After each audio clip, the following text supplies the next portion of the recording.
श्री शिवाय नमस्तुभयम मित्रों, हर हर महादेव। आप सभी का स्वागत है हमारी YouTube चैनल शिव पुराण ज्ञान में। हमारी चैनल पर श्री पंडित प्रदीप मिश्रा जी द्वारा बताए गए सभी अचूक उपाय बताए जाते हैं। सही जानकारी के लिए हमारी चैनल को अवश्य सब्सक्राइब करें। एक बात अपने जीवन में सदा उतार करें। घर में अगर तुलसी का क्यारा है तो तुलसी महारानी हमें ये बता देती है कि हमारे घर में सुख आने वाला है कि दुख आने वाला है। जैसे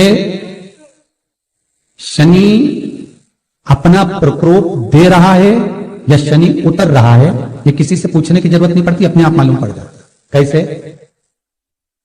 शनि कथा अगर आपने सुनी हो तो उसमें व्याख्यान आता है शनि कथा में, पांवों की चप्पल बार बार टूट रही हो,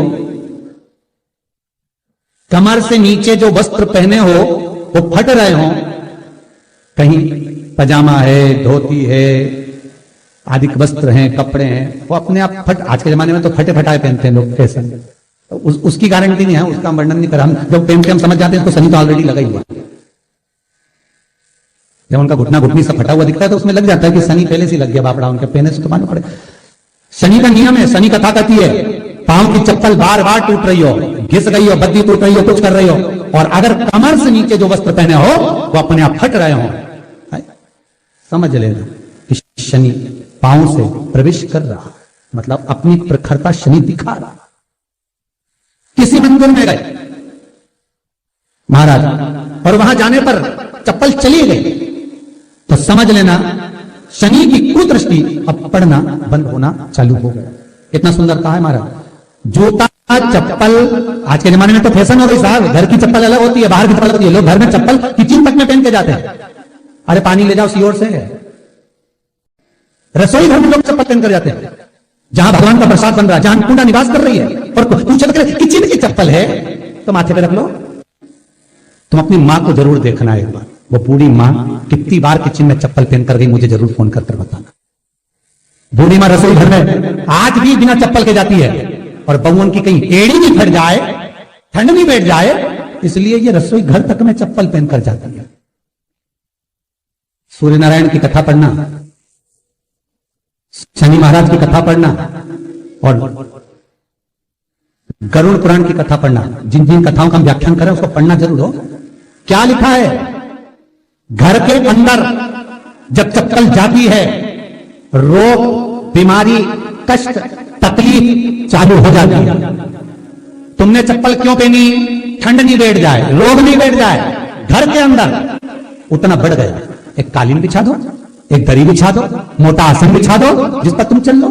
जरूरी है, कई कई लोगों को हमने ये भी देखा कि कालीन पर भी चप्पल पहन के चलते, और ब्राह्मणों को भोजन परोस रहा है, गुरुजन को भोजन परोस रहा है, ठाकुर जी की थाली बना रहा है, ठाकुर जी का थाल लगा रहा है, तो भी चप्पल है पांव। तेरा क्या होगा रे कालिया? क्या होगा? विचार तो करो। देह पड़ी रे जाए यहीं पर, फिर कुंडल और नगीना, क्या हरि नाम नहीं तो जीना। अभी भी सुधर जाओ रे, अभी भी सुधर जाओ, नहीं सुधरो तो सिधर जाओ रे, या तो सुधरो नहीं तो सिधरो, थोड़ा सुधरो। रसोई घर में अन्नपूर्णा रहती है। रसोई घर में शिव पुराण की कथा कहती है जब भगवान शंकर को मां जगतजननी भोजन करा रही थी, शंकर जी ने वर मांगा था अन्नपूर्णा का। ए अन्नपूर्णे, तुम मेरे घर के बच्चों का भरण पोषण कर रही है। इस मृत्यु लोक में जितने मनुष्य जन्म लेते हैं ये मेरे पुत्र कहलाते हैं। तो अन्नपूर्णा ने कहा चिंता मत करना भोलेनाथ, जिस घर पर एक स्त्री, बेटी, कन्या या घर की बहू या बूढ़ी मां भोजन बनाएगी, उस जगह पर मैं अन्नपूर्णा उसके शरीर में प्रवेश करूंगी। रसोई घर नहीं होगा, वो मेरा और तुम्हारा मंदिर कहलाएगा। अब मंदिर में चप्पल पहनकर भोजन का निर्माण करना ये श्रेष्ठता है। एक आसन पटक लो आप रसोई घर के अंदर, जिस आसन पे खड़े होकर आप भोजन बना लो, मोटा सा आसन रख लो, चप्पल की जरूरत ही नहीं। श्रीमद् भागवत कथा कर रही है, तुलसी का मात्र तो शनि अपनी दृष्टि बता देता है। शास्त्र कहता है जब घर के अंदर प्रवेश करने के, जब आप घर में प्रवेश करें तो कोने में चप्पल को उतार दें। बाहर जगह नहीं है तो घर के अंदर प्रवेश कर लेफ्ट में चप्पल को उतार दें। और साथ या 3 कदम के अंदर चप्पल उतर जाना चाहिए घर के अंदर में। और उसके बाद अगर चप्पल अंदर प्रवेश कर रही है तो राहु केतु शनि के साथ प्रवेश करते हैं, जिसके घर में बीमारी कभी पीछा नहीं छोड़ती। शनि कथा सूर्य की कथा का स्मरण करिए, आपको मालूम है, पहचान हो जाता है। महाराज तुलसी बता देती है कि आपके घर की दशा क्या है।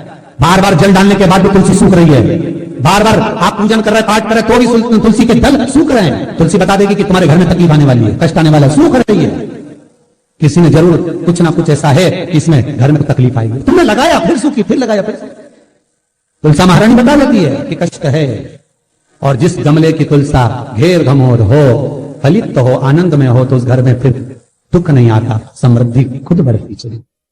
जिन शंकर भगवान को आप जल चढ़ाते हो, जिन ठाकुर जी से आप लाड लड़ाते हो, जिन भगवान कृष्ण का आप स्मरण करते हो, राधा रानी का आप नाम जाप करते हो, जिस परमात्मा का आप भजन कर रहे हो, कीर्तन कर रहे हो, नाम जाप कर रहे हो, नाम स्मरण कर रहे हो, उससे तुम्हारा एक संबंध होना चाहिए, एक रिश्तेदारी होना चाहिए। और उससे जब तुम्हारा कोई संबंध रहेगा, उससे जब तुम्हारी कोई रिश्तेदारी रहेगी, तो उस रिश्तेदारी में जैसे ही आपके प्राण छूटे और छूटते से ही आप जब गए, जाते ही आप कहोगे कि कृष्ण से मेरा ये संबंध है, वो मेरा पुत्र, वो मेरा भाई, वो मेरा बेटा, वो मेरा सगा, वो मेरा रिश्तेदार, वो मेरा कुटुंबी, वो मेरा पुत्र। जब कहोगे तो तुरंत प्रवेश हो जाए। महाराज भगवान से संबंध होना चाहिए। कई लोग भगवान को सवेरे से रिझाने बैठते हैं तो भगवान को बनी बनाई बात कहते हैं, ये पाठ कर लो, ये पाठ कर लो, ये पाठ कर लो, ये स्तुति कर लो, सारा बना बनाया। तुमने अपने दिल से कौन सी स्तुति गाई? तुमने अपने दिल से कौन सा भगवान को निवेदन करा, कौन सा नमन करा?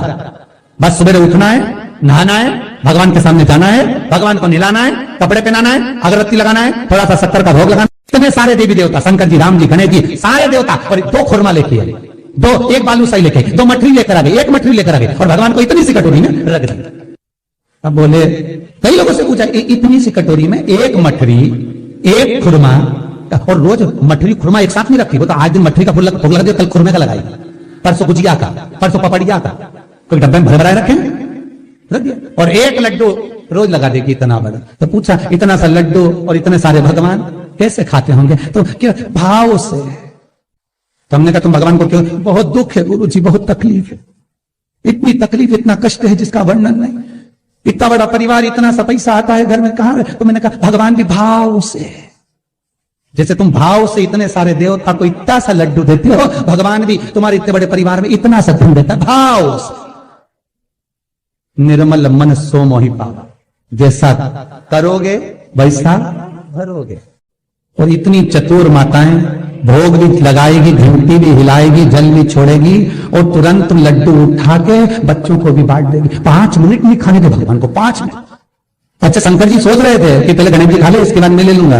गणेश जी, शंकर भगवान ने पाया तो राम जी सोचे अभी मैं भी पालूंगा, एक एक करके खाएंगे, इतना लड्डू है तो धीरे धीरे कटोरी खसकाएंगे, फिर खाएंगे। अभी तक शंकर जी बैठे थे, राम जी इधर कुल देवी, इधर देवता, इधर पितर देवता, इधर की देवता। हमारे घर के मंदिर में देखना सारा देव देवता, यहाँ तक भगवान तो यहाँ स्वामी समर्थ देव, तो यहाँ पर ये देव, तो वो पांडुरंगा, तो हरि विठल, तो वो देवी आई माता, तो सब दूर होते। अभी कटोरी खसकती खसकती उधर जाता, आधा 1 घंटा लगे सारा देवता खाने में। लड्डू एक तो 2-4 कटोरी होती तो बांट लेते। अब 1 लड्डू इतना सारा देवता में जाने में तो दो समय तो लगेगा, और मालूम पड़े सब इंतजार में, लड्डू के इंतजार में बैठे। आज तो अच्छा वो मछली की जगह लड्डू लाई हो, और इतनी देर में आरती कर पुरा के पानी भर के वो तो लड्डू भी ले गई साथ, दिल के यार में आंसुओं में भेजे सब लड्डू करके भाव से रिझा रही भगवान, भाव से। तो भगवान से पूछा, इतने प्रेम से रिझा रही है, तुम्हें कैसा लगा? भगवान बोले, भाव को छोड़ो, इसका भाव अलग है, वाह अलग है। कैसे रिझा? हे भगवान, खूब प्रेम से रिझाने का प्रयास कर। निवेदन, आज से एक नियम बनाओ, आज से एक निवेदन करूं, एक नियम बनाना कि भगवान को केवल काम जैसा यूज मत करो कि सुबह से उठकर जैसे झाड़ू लगाना है, पोछा लगाना है, रोटी बनाना है, चौके का पोछा लगाना है, बच्चों के कपड़े धोना है, उसी तरह भगवान की सेवा को भी लोगों ने काम जोड़ रखा है कि इतनी बजे उठकर मुझे जाना है, मंदिर में बैठना, अगरबत्ती लगाना, दियाबत्ती लगाना, कुछ चावल लगाना, स्नान कराना, कपड़े पहनाना, और लड्डू रखना, मठरी रखना, भोग लगाना, आरती करना, और लेकर। ये भगवान को काम जैसा मत जोड़ो। जैसे घर में कपड़े धोते हो, बर्तन मांजते हो, झाड़ू लगाते हो, रोटी बनाते हो, उसी तरह तुमने भगवान की सेवा को मात्र काम जैसा जोड़ रखा है कि मुझे ये करना है, मुझे ये, अर्थात इसको काम नहीं, भगवान की सेवा को दिल से जोड़ो। जितनी देर भगवान के सामने बैठो उतनी देर तुम्हारा दिल लगना चाहिए।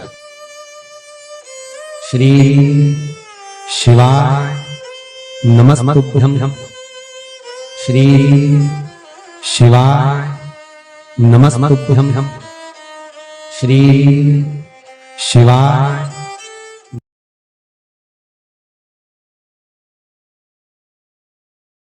अगर आपको यह वीडियो पसंद आया है तो कृपया वीडियो को लाइक करें, कमेंट करें और हमारी चैनल को सब्सक्राइब करें। श्री शिवाय नमस्तुभ्यं।